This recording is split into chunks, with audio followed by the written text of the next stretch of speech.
7,800억 원대에 달하는 대장동 일당의 이익은 환수할 수 있느냐, 아니면 불가능하느냐, 이걸 놓고서도 여야 간의 공방이 치열합니다. 이는 어찌 보면 이 국민 감정을 가장 직접적으로 건드리는 그런 문제죠.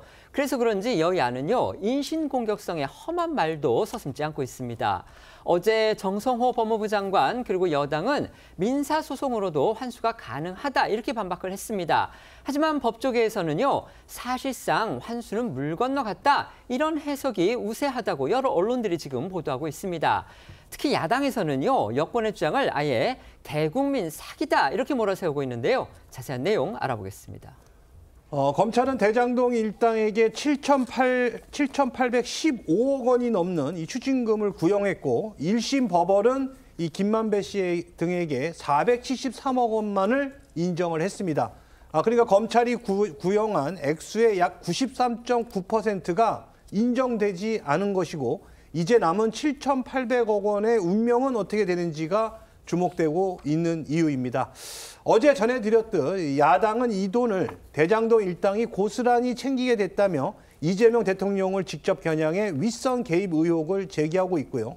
정성호 법무부 장관과 여당은 이 성남도시개발공사가 진행 중인 이 민사소송을 통해 환수가 가능하다며 적극 반박하는 상황입니다. 하지만 법조계 다수의 해석은 다릅니다. 정 장관과 여당이 언급한 이 민사소송은 현재 재판 자체가 형사재판 결과를 지켜보겠다라는 취지로 중단이 된 상태인 데다가 1심 법원이 이미 성남도시개발공사가 민사 절차를 통해서 피해를 회복하는 것은 곤란해 보인다 이런 판단까지 내놨기 때문입니다. 실제 이 성남도계공이 2022년 7월 김만배 씨와 화천대유를 상대로 제기한 이 사회행위 취소 소송은요, 관련 형사사건 결과 대기를 이유로 1년 넘게 정지가 돼 있는 상황입니다. 관련해 이번에 나온 대장동 형사재판 1심은 피해자인 성남도계공이 제기한 이 손해배상 소송 등 민사소송의 기일이 1심 변론 기일조차 제대로 열리지 않았다 이런 지적과 함께 공사가 대장동 관련 형사소송 결과가 모두 나온 뒤에 이 민사소송 절차를 통하여 피해를 회복하는 것은 심히 곤란하게 되었다고 봄이 상당하다 이렇게 판시를 했습니다. 아까 말씀드렸듯이 이제 야당은요, 이 대장동 일당이 7,800억 원의 돈을 어마어마한 돈을 고스란히 챙기게 됐는데 이게 이재명 대통령과 연관이 있을 것이다 이렇게 지금 주장을 합니다. 그 논리는 뭐냐면 결국 이재명 대통령과의 연관성 부분을 이 대장동 일당이 향후 소송에서라도 제기하고 인정하는 걸 막기 위해서 그 입막음을 위해서 결국 이 항소를 포기함으로써 7,800억 원의 돈을 그 사람들 대장동 일당한테 그대로 안겨주는 그런 효과를 안겨주게 됐다. 결국 그거는 입막음의 대가로서 이렇게 7,800억 원을 준 거고 그래서 항소를 포기한 것이다. 이게 지금 야당 일각의 주장인 겁니다. 민사소송이 형사사건 결과 대기 이걸 이유로 중단됐다는 건요. 결국 형사사건의 결과가 민사소송에도 직접적인 영향을 미칠 수밖에 없다. 이런 뜻으로 지금 해석할 수 있습니다. 이렇다 보니까 범죄 수익의 환수는 사실상 어렵다. 이게 지금 법조계의 중론이라는 거고요. 앞서 검찰 내부에서도 같은 논리로 공개적인 비판이 나온 적이 있습니다. 네, 지난 9일 김영석 대검 감찰 1과 검사는 검찰 내부망에 검찰 역사상 일부 무죄가 선고되고 엄청난 금액의 추징이 누락된 사건에서 항소 포기를 한 전례가 있었느냐며 항소 포기로 해당 쟁점에 대한 상급심 판단 기회를 잃었다는 이 비판의 글을 올렸고요. 대장동 수사팀장인 강백신 대구고검 검사도 어제 이번 결정으로 남욱, 정영학은 범죄 수익을 한 푼도 환수당하지 않게 됐고 김만배는 당초 예상액의 10분의 1 수준만 추징됐다고 지적했습니다. 관련해 한 부장판사 출신 변호사는 중앙일보에 무죄가 확정되면 민사소송에서도 손해배상 인정이 어렵기 때문에 재판부는 통상 형사 판결 결과를 참고한다면서 이 형사재판에서 추징으로 해결하는 것보다 민사에서는 입증 부담이 훨씬 크다고 설명하기도 했습니다. 야당은 이 같은 통상적인 기준을 본인이 변호사인 정성호 법무부 장관이 몰랐을 리가 없을 거라고 주장합니다. 그래서 야당에서는 법무부 장관이 한 말이라고는 믿기 어려울 정도로 무식한 소리다, 대국민 사기다 이런 아주 험한 소리까지 나오고 있습니다. 그렇습니다. 바로 이 법무부 장관 출신인 한동훈 전 국민의힘 대표가 이 정성호 법무부 장관과 여당을 향해 거친 비판을 쏟아낸 겁니다. 한 전 대표는 먼저 몰수나 추징이 피해자가 없을 때 하는 제도라고 한 정 장관과 여당의 발언을 언급하면서 오히려 이 부패재산 몰수법상의 몰수 추징 제도는 피해자 있을 때 많이 쓰이는 피해자를 위한 제도라고 반박했고요.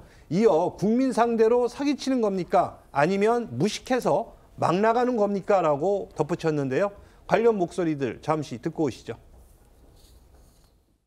이 사건의 범죄 수익을 가서 몰수 추징할 수 없게 됐다 그런데 그렇지 않습니다. 이거 받을 수 없는 게 아닙니다. 이미 소송이 민사소송이 돼 있기 때문에 몰수 추징 판결이 안 됐다고 하더라도 민사소송에서 관련들을 입증 제도를 하게 되면 좀 받을 수 있는 겁니다. 항소 포기로 무죄가 되어 있는데 이걸 어떻게 민사에서 하면 된다라고는 이야기를 법률가들이 하냐는 거예요. 그것도 장관이. 그렇지 않습니까? 이건 있을 수가 없는 얘기예요. 국가기관이 항소를 포기했는데 그걸 어떻게 민사에 가서 하라는 거죠? 항소를 해서 이겨야 민사가 근거가 되기 때문에 하는 것이지요. 이 1심 항소 포기로 인해서 김만배 일당은 논한 겁니다. 예. 몇 년 살고 나왔을 때 몇 천억 가지고 떵떵거리면 살 수 있게 된 거예요. 예. 이거는 정성호 법무부 장관 이하 예. 관련자들 각각 개인 재산 동결해서 국가가 손해배상 청구해야 합니다. 이처럼 이 검찰의 항소 포기로 7,800억 원대의 이 범죄 수익을 온전히 환수하는 길은 상당히 어려워졌다라는 게 이 법조계의 다수 의견이라고 여러 언론들이 보도하고 있습니다.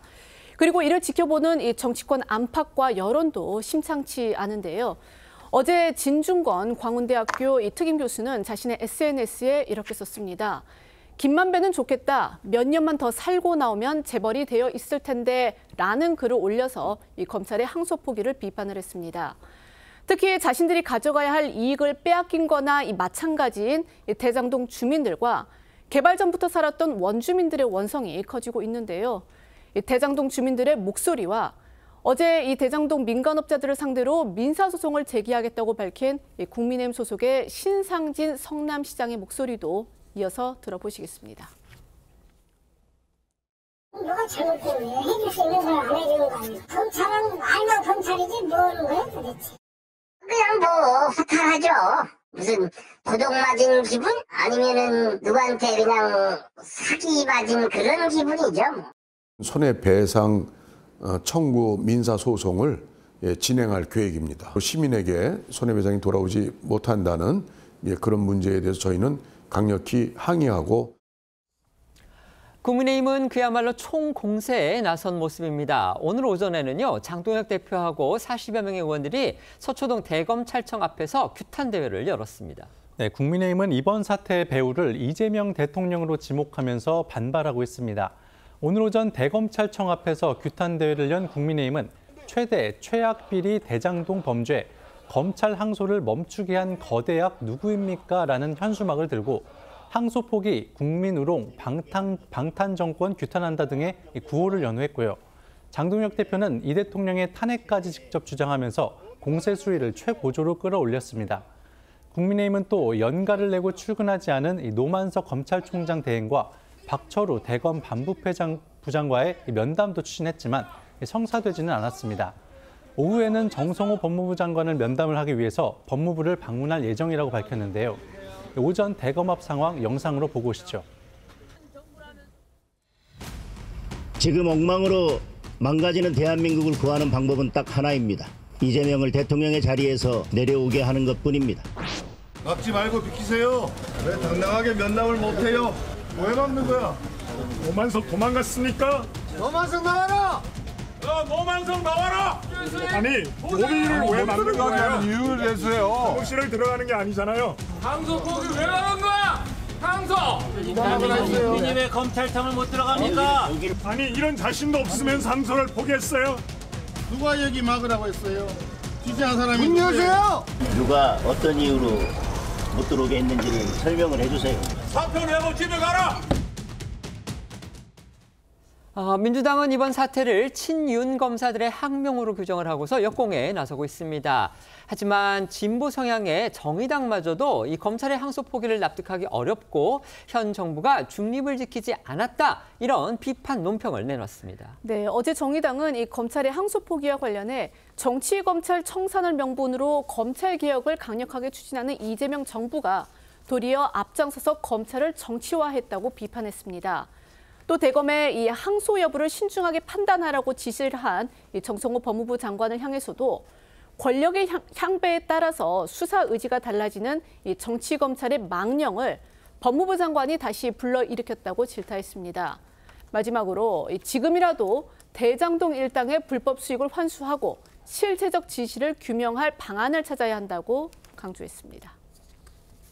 7,800억 원대에 달하는 범죄 수익, 그러니까 대장동 일당이 가져간 그 수익을 환수할 수 있느냐. 검찰이 항소를 포기했기 때문에 그건 이제 불가능해졌다. 이렇게 주장하는 야당하고요. 아니다. 민사소송이 있기 때문에 충분히 가능하다. 이렇게 주장하는 법무부 장관과 여당이 지금 정면으로 맞서면서 서로 다른 주장을 하고 있습니다. 마침 오늘 이제 두 패널 모두 법률가이시기 때문에 과연 법률가로서 어떤 의견을 갖고 계신지 한번 여쭤보도록 하겠습니다. 먼저 말씀해 주시죠. 어제 정성호 법무부 장관이 그 도어 스태핑 과정에서 몰수 추징은 피해자가 없을 때 하는 거다라고 얘기했잖아요. 전혀 사실과 다릅니다. 우리 법제와 정반대되는 얘기입니다. 이게 대장동 판결문에 나와 있습니다. 대법원 2023도 17596 판결입니다. 작년 6월 13일에 나온 건데 그 판결을 인용하면서 부패재산 몰수법상의 그 몰수 추징 제도는 검사가 범죄 피해 재산을 몰수한 다음에 그것을 다시 피해자에게 돌려줘서 특정 범죄 행위로 인한 그 피해자들의 피해를 회복하기 위한 것에 제도의 목적이 있다라는 문구가 대장동 판결문에 나옵니다. 그러니까